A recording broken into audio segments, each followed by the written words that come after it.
নমস্কার বন্ধুরা, আপনাদের সবাইকে আমার এই চ্যানেলে স্বাগতম। আর আজকে একটা নতুন রেসিপি নিয়ে আপনাদের সামনে হাজির হয়েছি। আজকের রেসিপিটি হলো সর্ষে পটল। এটি সহজ, সরল এবং সুস্বাদু একটা খাবার। আপনি সহজে বাড়িতে করতে পারেন। তো প্রথমে এইভাবে আপনাকে পটলগুলোকে কেটে নিতে হবে। 8 থেকে 9টা বা 10টা পটল আপনাকে কেটে নিতে হবে এবং এইভাবে একটা পেস্ট বানিয়ে নিতে হবে। যে পেস্টে আছে 20 গ্রাম মতন আদা, 1 চামচ জিরে এবং আপনার 1.5 কাপ মতন সর্ষে, আর পরিমাণ মতন আপনি লঙ্কা এবং একটু রসুন দিয়ে টোটালটাকে পেস্ট করতে হবে ভালো করে। এবং তার কড়াইতে কিছুটা তেল দিয়ে তার মধ্যে পটলগুলোকে ভালো করে ভেজে নিতে হবে।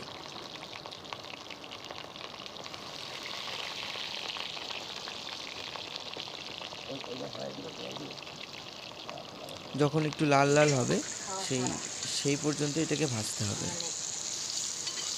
প্রায় ভাজা কমপ্লিট। এবার এটাকে তুলে ফেলতে হবে।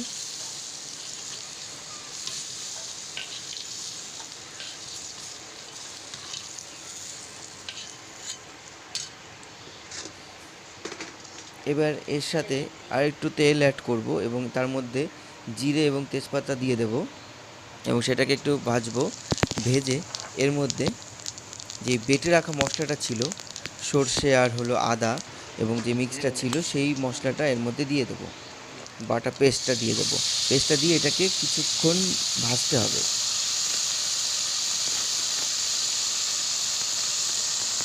খুব ভালো একটা সেন্ট বেরোচ্ছে এবং এটাকে কিছুক্ষণ ভাজতে হবে।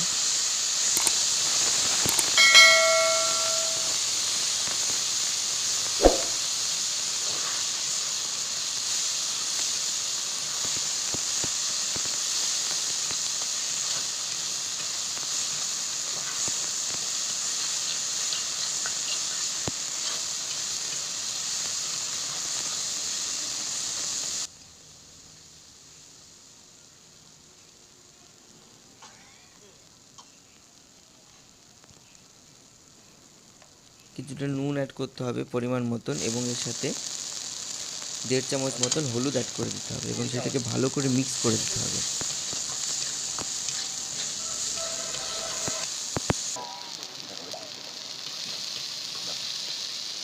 এবার এর সাথে আস্তে আস্তে জল অ্যাড করে দিতে হবে। আপনি যেরকম ঝোল রাখতে চাইবো সেরকমভাবে জল দেবো।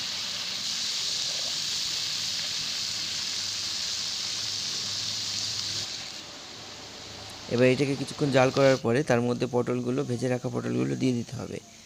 এবার এটাকে জাল করতে হবে। জাস্ট রান্না প্রায় কমপ্লিট। এটাকে জাস্ট জাল করলেই 7-8 মিনিট জাল করতে হবে, তাহলে আমার পুরো রান্নাটা কমপ্লিট হয়ে যাবে।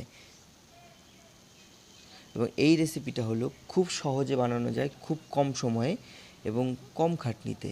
আর এই রেসিপিটা খুবই সুস্বাদু আর মানে স্বাস্থ্যকর। খুব স্বাস্থ্যকর, হেলদি একটা খাবার। আপনি চাইলেই খেতে পারেন বাড়িতে আর সহজে এটাকে বানিয়ে নিতে পারেন। তো বাড়িতে অবশ্যই ট্রাই করবেন এটা এইভাবে।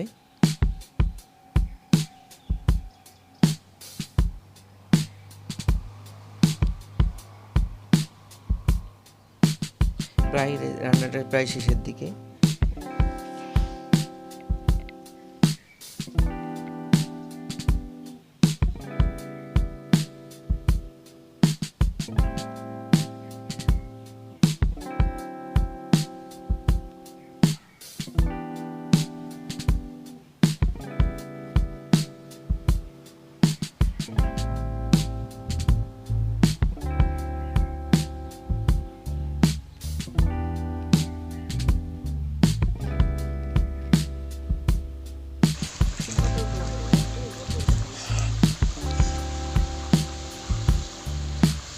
আর এটাকে জাল করতে করতে মাঝে মাঝে নেড়ে নিতে হবে যাতে নিচে না লেগে যায়।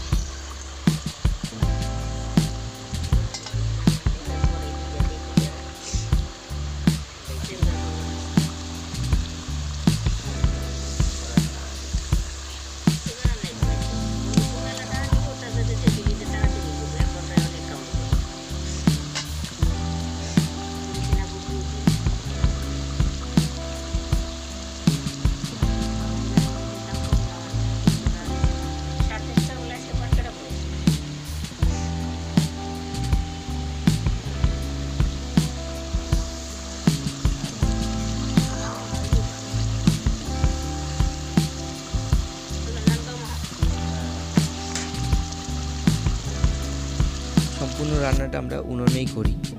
দেখুন রান্নাটা প্রায় হয়ে এসছে এবং কালারটা দেখুন আর তার ঝোলটা দেখুন, খুব খুব সুন্দর হয়েছে। এবার এটাকে নামিয়ে নেব আর তারপরেই গরম ভাতে সার্ভ করে দেবো। আর হ্যাঁ, রেসিপিটা কেমন লাগলো অবশ্যই কমেন্টসে জানাবেন, আর আমাদের সঙ্গে থাকবেন এবং আমাদেরকে সাপোর্ট করবেন, আর সাবস্ক্রাইব করবেন এবং শেয়ার করবেন। ধন্যবাদ।